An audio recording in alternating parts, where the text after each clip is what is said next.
I am a 32 years old female, and I was raised Mormon, but I'm not now, nor do I follow any other religion. My mom is still very much in the cult.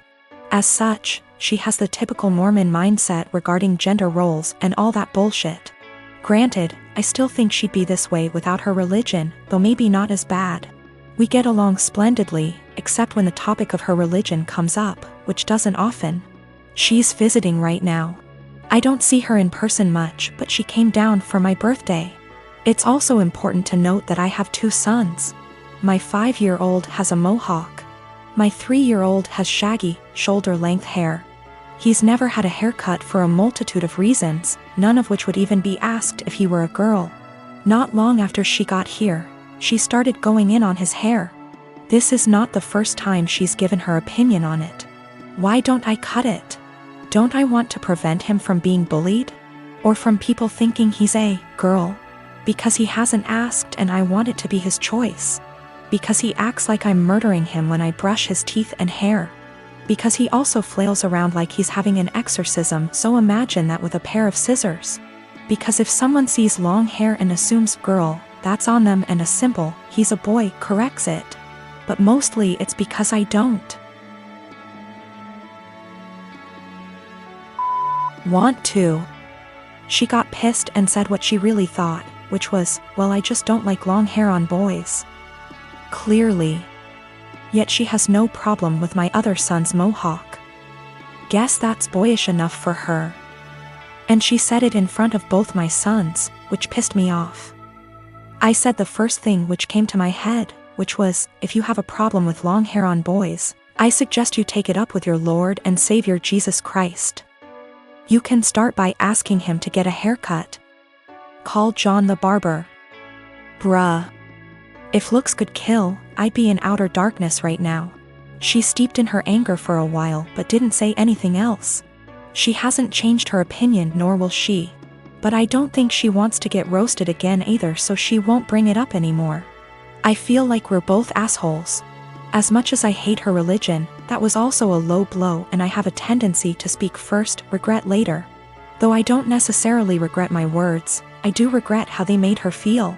She is my mom after all. My boyfriend and I have been together for 2 years. He's a good heart and is normally rational, but his one issue is that he expects to accompany me in every occasion no matter how big or small. He even went with me to my ex-boyfriend's funeral after days of begging. Now my best friend got married few days ago. It was very small and only close family and friends were invited. My boyfriend couldn't come because of the +1 rule. He pitched a hissy fit saying my best friend has no respect for my relationship and was shocked when he learned that I was still going to attend. He told me that if he can't go then I'm expected to not go as well, but that is my best friend and I had to respect her rules. He gave me an ultimatum: either we go together or I stay home with him. I ended up going cause again I respected my friend's rules. He was angry with me and kept calling the entire 2-hour drive, then stopped. Later I got a text from his friend telling me he, my boyfriend, got into an accident and was taken to the hospital. I freaked out. He gave me the address and I had to leave the wedding and told my friends why. I was crying the entire drive home and kept calling his friend but got no response. I arrived to the hospital and asked about my boyfriend and they checked and told me he wasn't there. My anxiety reached 160% as I kept calling his friends one by one. I just went home and there he was, along with his friend. He saw me and said that he was sorry, but this was the only he can get me home after I left him alone.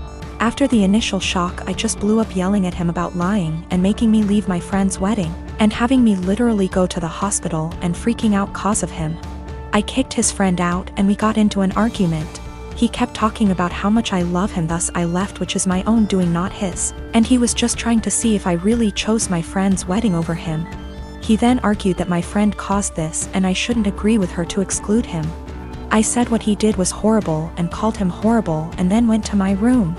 It was awful cause my friends kept calling to check in on him cause they thought he was really at the hospital. He said I overreacted and that I yelled at the wrong person. He has a history of mental health issues but got better the past few months. He also had a recent death in his family which really affected his health generally. I am married to my wonderful wife Melody, and she is currently pregnant with our first child together. I have a 6-year-old daughter Tina, whose mother I split 50/50 custody with. So I know for the most part what Melody needs in order to feel supported while she carries our child. I have been spending lots of time making sure she's comfortable and taking on more of the load at home so she's not doing too much. This is her first child after all, and it's obviously a lot for her physically and emotionally. My mother and Melody don't get along too well. Mom didn't like my ex either. We broke up because we were headed on different paths, not because of my mother, and there's no bad blood. So I think she just doesn't like her because she's dating me for whatever reason. It's weird. She's very nitpicky about Melody, how much she does around the house, how emotional she is.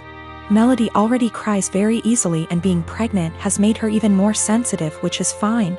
The fact that she wants to be a stay-at-home mom, it just seems like nothing Melody does is okay. I do, however, stand up for her and do not just allow my mom to talk down to her. Today, before picking up my daughter from summer camp, Melody went to 3 different grocery stores to find rotisserie chicken. She's been talking about it since last night and really wanted one. She sent me picture messages documenting her quest for the chicken and finally found it. My girl was happy. Rotisserie chicken is also kind of a comfort food for her, like spaghetti, because her mom used to make one of those when she was having a lazy day and didn't feel like cooking. She was planning on serving that with some other basic sides for dinner, perfectly fine by me. My mother came by to see Tina and started telling Melody the chicken is bad for her and she should not be eating that pregnant. Melody said it's fine, she usually eats healthy and just wants this one thing she's craving. My mom went on about how unhealthy it was and said she needs to eat something else. Melody said no and went to the backyard to FaceTime her family out of state. When she came back, my mom had thrown out the food and ordered takeout, a salad for Melody and pizza for everyone else. Melody asked where the chicken was and my mother told her she needs to start being a responsible mother and eat correctly for the baby. Melody screamed, "What the is wrong with you? Why are you always such a..." to me? She then started crying and called me home. I came back and asked my mother to leave after hearing her story and said she is not to come back until she apologizes for how she treated Melody. My mom went on about how I'm choosing another woman over her, but I just think enough is enough and Melody reached her limit. She apologized to me for blowing up when Tina was in the house, but I told her it's okay, things happen, Tina is okay. And I went to find her another chicken before the store closed. My dad thinks I'm right for taking Melody's side, but my brother thinks I should always defend mom. I do plan on having a sit down with both my parents and my brother with my mom. I'll talk to my dad first, then have a family meeting. I would still want my mom around, and honestly maybe I'm just weak, but that's my mother. However, if she cannot learn to change and respect my family, then we will just have to go and see. It's hard, but it is what it is. Melody doesn't even want to completely cut her out, she just wants change as well. But I will protect Melody at all costs, and if that means cutting off my mom, then so be it. My ex and I did not break up because of my mother. We had different ideas of where our lives were going. Tina was not planned and we were already heading towards going our separate ways before she got pregnant. We tried to make it work for Tina, but that's not what relationships are about, so we split and it's working great. My ex and Melody get along great, Tina is happy and we work through things as one big blended family. My ex and Melody have talked about my mother with each other before, and that was when I realized I needed to see a therapist to work through my childhood with a mom like mine. It's a process. I'm working through it the best I can. Melody's pregnancy is going smoothly for the most part. Just exhausting and emotional, as she put it. Also, we're having a girl. We had our gender reveal. I did find her another chicken yesterday night after this whole fiasco. My boyfriend and I have been studying together at university, and while he is studying part-time, working part-time and engaging heavily in his amateur acting career, while I am studying full-time and working part-time, we share one subject at uni together. On top of this, he is trying to pick up another hobby while looking after his grandfather, who is in his final stages, in a nursing home. As you can imagine, for the past 6 months he has very little time to cut out of his week to spend with me. None, in fact. I have been fine with this for the most part. I have been driving 45 minutes 3+// times a week to get to his house so we can steal a few hours together, but he doesn't have time to spare. This is an inconvenience I can live with. However, he has been asking me to do a lot of other things too. He has frustrated me multiple times with demands that I visit his grandfather, who does not recognize me, for 2 hours, which turns into 4.5 hours, or help him with a family matter, which lasts 5 hours or so. Every time this happens, he promises he will drive me home. And every time he says he doesn't have time anymore and I need to catch the train home, 1 hour plus walking. I have spoken to him about how this is unfairly affecting me, and he seems to take it on board, but just forgets again the next time he needs something.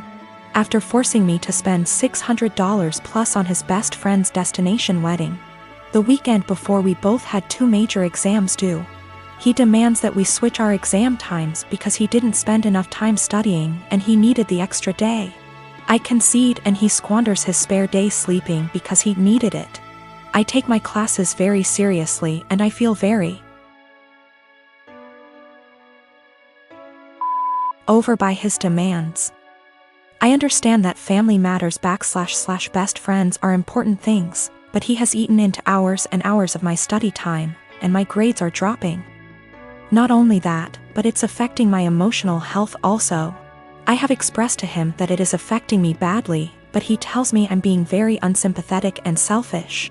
What's more is that I have about $10,000 in savings. He recently became aware of this and has demanded that I help him pay his bills because we're a team, he is broke. I helped him with a few, but drew the line after $500 because he is very irresponsible with money and there's only so much I can pour out before it seriously affects me. He is also demanding that I give him access to my bank account because we are in this together. And he wants to marry me one day, so we should start sharing now. I don't really know what to do. I want to be a good girlfriend and do what he needs me to do right now, but it's beginning to affect my health.